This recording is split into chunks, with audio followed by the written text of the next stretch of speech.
He insisted he had no time to text me during his trip, but had plenty of time to post stories with her. I replied to one of them from a burner account. "She's beautiful. Too bad she's not his girlfriend." I met Alex during my junior year at the University of Washington in Seattle. He was a senior, majoring in architecture. We met at a mutual friend's party, and there was an instant connection. He was charming, attentive, and made me feel like I was the only person in the room. We started dating shortly after. Our relationship was filled with late-night talks, weekend hikes, and shared dreams about the future. He talked about designing our dream home, and I believed every word. After graduation, Alex got a job offer in New York City.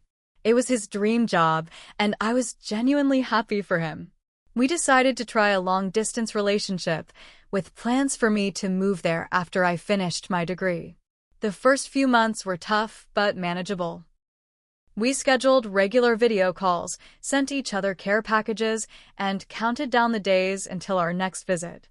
However, things started to change. Alex became distant, often citing work as the reason for missed calls or delayed responses. I tried to be understanding, thinking he was just adjusting to his new life. Then came the trip. Alex told me he was going on a weekend trip to the Hamptons with some colleagues. He mentioned it would be a good networking opportunity and that he might not be able to text much. I wished him well and reminded him to take lots of pictures. That weekend, his social media told a different story. Scrolling through Instagram, I saw Alex's stories filled with beach scenes, bonfires, and group photos. One person stood out, a woman named Sophia. She was in almost every picture, often standing close to Alex. Curious, I clicked on her profile. It was public. There they were. Photos of Alex and Sophia laughing together, sharing drinks, even a boomerang of them clinking glasses with the caption, "To new beginnings." My heart sank. I called Alex, trying to keep my voice steady. "Hey, how's the trip?" I asked. "It's great. Just busy with meetings and stuff," he replied. "That's good. I saw some of your stories. Looks like fun," I said. He hesitated. "Yeah, just some team-building activities." "And Sophia? Is she part of the team?" Silence. "She's a colleague," he finally said. I didn't press further. Instead, I decided to dig deeper. I created a burner Instagram account and followed Sophia. She accepted the request. Over the next few days, I watched as she posted more pictures with Alex. One post had the caption, "Weekend getaway with my favorite person." That was the final straw. I replied to one of Sophia's stories from the burner account. "She's beautiful. Too bad she's not his girlfriend." She saw the message but didn't respond. A few hours later, Alex called me, furious. "Did you message Sophia from a fake account?" he demanded. "What are you talking about?" I feigned ignorance. "Don't play dumb. She got a message saying she's not my girlfriend." "Is she?" I asked calmly. He hung up. I blocked Alex on all platforms and focused on myself. I graduated with honors and accepted a job offer in San Francisco. Months later, I received a message from Sophia on my real account. "Thank you," it read. I had no idea. We ended up talking, sharing stories, and realizing how similar our experiences with Alex were. Alex tried to reach out multiple times, apologizing and asking for another chance. I never responded. Sophia and I remained friends, bonded by a shared betrayal and the strength to move on. A few weeks after Sophia and I connected, she sent me a screenshot. It was an email from Alex. Subject line: "We were both lied to." I stared at it for a long time before reading the body of the message. "Sophia, I know you're talking to her. I need to tell you the truth about what happened. She wasn't honest with you, or with me. She made up stories. She was jealous. She had control issues. She manipulated things so I'd look like the bad guy. She even messaged you from the burner to ruin things." I blinked. My fingers curled into fists. He was trying to turn this around on me? I remembered the way he used to spin things when we argued. How he'd twist my words until I questioned myself. This wasn't new. This was just the first time someone else had a front row seat. Sophia texted me. Did you really send that burner message? Was it your idea to follow me? I told her the truth. Yes, I followed you. But the message wasn't to hurt you. It was to wake you up. She went quiet for hours. When she finally replied, it was just one line. I believe you. It wasn't just me and Sophia. Turns out, Alex had another project back in New York. A woman named Rachel, a freelance photographer. He met her at a gallery opening. I only found out because Sophia posted a story of her and me having coffee in San Francisco, captioned, "Always watch the quiet ones." Rachel DM'd the burner account, which I still had. I saw your comment on Sophia's story a while back. Are you talking about Alex? My stomach dropped. I replied, depends. What did Alex do to you? Rachel and I talked. She had been seeing Alex for almost 3 months. He told her he was single. They went to Coney Island, the Met, even a jazz bar in Harlem where he held her hand the whole night. She sent me photos. He was smiling in every one of them. Rachel wasn't mad. She was calm. I could tell she'd been through worse. But she wanted payback. We called it the Phoenix Pact. Sophia, Rachel, and I, 3 women burned by the same man. Rachel worked freelance, but she had connections. A few editor friends. A podcast host who loved juicy modern drama stories. I didn't want revenge for the sake of hurting him. I wanted truth to have a spotlight. No more lies. No more smooth-talking gaslighting. We decided to tell our story. The podcast episode aired 2 weeks later. It was titled, The Architect of Deception. No names were used, but people in his circles started connecting the dots. Too many details were impossible to miss. The city, the profession, the beach house, the women. It exploded. Clients dropped him. A firm in Brooklyn tweeted a statement, "We stand against manipulation and emotional abuse.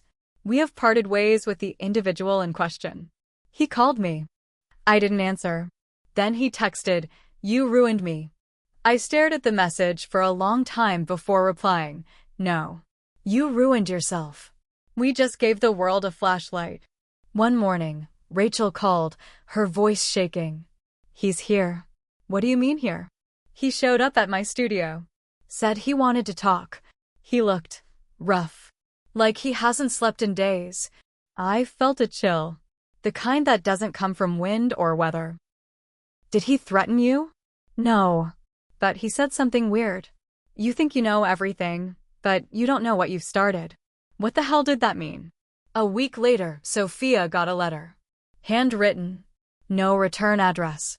No postmark. It was a confession. Alex spilled everything. But not just about us. He wrote about financial fraud, lying on permit documents at work, and taking bribes from a developer for a luxury condo deal. "I don't know how to live in a world where everyone sees me," the letter ended. Sophia read it aloud to me over the phone. I felt sick. I thought this was just about heartbreak and lies. But now we were tangled in something bigger. Corporate fraud. Crimes. Whistleblower territory. We had evidence. The letter, emails Rachel pulled from old exchanges, even receipts Sophia found from their Hamptons trip. Someone had paid him under the table. This wasn't just a love story gone wrong. It was a damn crime saga. A month after the letter, I got an anonymous email. No subject, no message body, just an attachment named Alex_burn_me zip.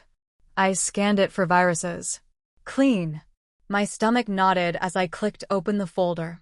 Inside, dozens of PDFs, screenshots, and photos all linked to Alex's deals.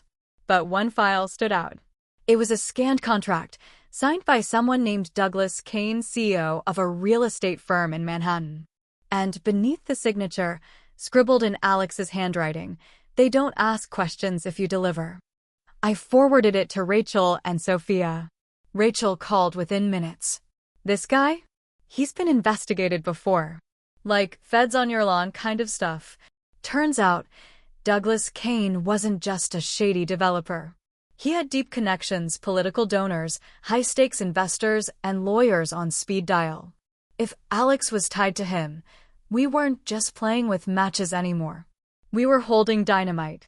Rachel wanted to go public with everything. Sophia hesitated. She'd just started a new job at a clean energy nonprofit and didn't want the scandal touching her. And me? I was torn. Was this justice, or was it about revenge now? Right when we were weighing our options, Alex vanished. Deleted socials. Disconnected phone. No one had seen him at his apartment. Rachel even walked by his Brooklyn brownstone, mailbox overflowing, lights off, packages untouched. Then, the podcast host who ran The Architect of Deception reached out. "You won't believe this," she said. "Someone tried to bribe us to take down your episode." "How much?" I asked. $20,000. Wired anonymously. But get this, they used a burner account registered under the name K. Douglas Kane. One morning, I came home to a small white envelope taped to my front door. My heart thudded. I live in a secure building in San Francisco. Nobody just gets in. I opened it with shaking hands. Inside, a Polaroid photo. Alex, standing outside my building.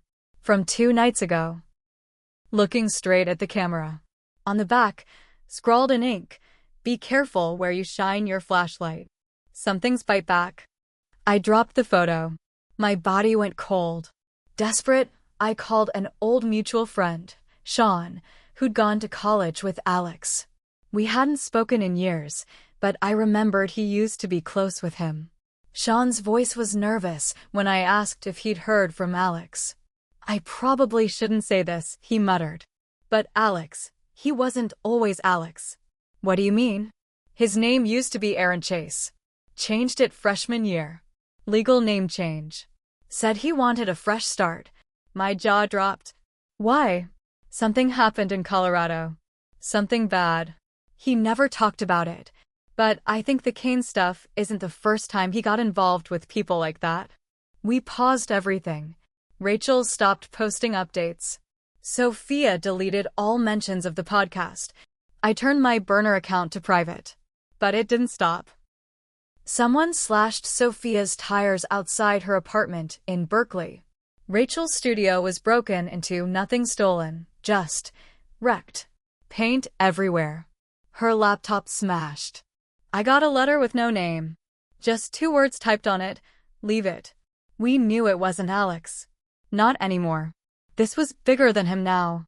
Just when we thought it couldn't get worse, I got a call from a blocked number. It was Alex. But he wasn't angry or blaming me. He sounded scared. "They're going to kill me," he whispered. "They're not like us. You have to disappear. Don't trust anyone." "Where are you?" "I can't say. But if anything happens to me, check the basement of our old place in Seattle. The one near campus." I hid everything there. Click. The line went dead. I flew to Seattle the next day. The old place we rented was still there, the little brick duplex on 45th Street. I hadn't been back in years. I knocked. An old couple lived there now. When I told them I used to live there and had lost something in the basement, they let me in. In the crawl space beneath the stairs, taped to the inside of a beam, was a sealed plastic bag. Inside, a flash drive, a journal, and another Polaroid. This one? Alex, years younger, standing next to a man in a suit. On the back, "This is how it started. Denver, 2013. Back in my hotel room in Seattle, I opened Alex's old journal. Each page was dated, written with shaky, tight handwriting. It wasn't just diary entries. It was a record, a full confession. Payments, meetings, addresses, names. Even details about Kane's offshore accounts, shady political donations, and construction accidents that weren't accidents at all. Then I saw something else. A photo taped between the pages. A young woman, probably no older than 20, standing next to a man in a construction vest. The caption written below in Alex's handwriting, Maya, my first mistake. Denver, 2013. I felt sick. The entry beside the photo described how a bribe gone wrong led to a faulty structure collapse on a site near Denver Tech Center. 2 people died. The man and Maya. Maya was his cousin. He'd never spoken about her. Never told me. I could have burned it all. Tossed the flash drive in the sound. Pretended none of this ever happened. But I didn't. I sent copies of the files to Sophia, Rachel, and even Sean. Rachel uploaded everything to a secure Dropbox and gave it to an investigative journalist from The Atlantic. A woman named Carmen. She'd been chasing Kane for years. Carmen took one look at the files and said, "This isn't just a story. This is a bomb." 3 months later, the article dropped. The architect's lie, a web of greed, death, and women left in the rubble. It named names. Used documents. Traced money. Alex. Kane. The dead workers. The bribes. And us. Me, Sophia, Rachel, all listed as whistleblowers. There was even a podcast special and a Netflix docuseries pitch in the works. It blew up fast. Kane was arrested trying to leave the country. Rachel's evidence sealed the case. The SEC and FBI swooped in. Alex? He was found in a seedy motel in Flagstaff, Arizona. Dead. Overdose. Pills and vodka. The news said suicide. I wasn't sure. Rachel was offered a consulting gig to help uncover other real estate scams. Sophia left the nonprofit and started a women's advocacy foundation for survivors of emotional and financial abuse. Me? I started therapy. And I told the truth. To Carmen. To my parents. To myself. I had ignored red flags. I had stalked Sophia. I had enjoyed watching Alex squirm. I had fed on revenge like it was my only fuel. I wasn't innocent. I wasn't a victim the whole time. But I was stronger now. 2 weeks after the article dropped, I got one last email. No subject line. Just a video. Alex. Looking thinner, older, more tired than I'd ever seen him. I know I ruined it, he said into the camera. All of it. You. Sophia. Rachel. Maya. I thought I could fix it. I really did. Pause. I loved you. In my own twisted way. But love doesn't matter when the truth comes out. So here it is. He lifted the camera and showed a wall covered in blueprints, receipts, photos. This is what guilt looks like. End of video. I sometimes wonder what would have happened if I'd never answered that first text. If I had never replied to Sophia's story. If I hadn't gone down this road. But then I remember Maya. 2 lives gone. A chain reaction of silence, lies, and shadows. Now, their stories are heard. Our voices cut through the noise. The revenge wasn't just making Alex pay. The revenge was truth. And truth? It bites back harder than anything.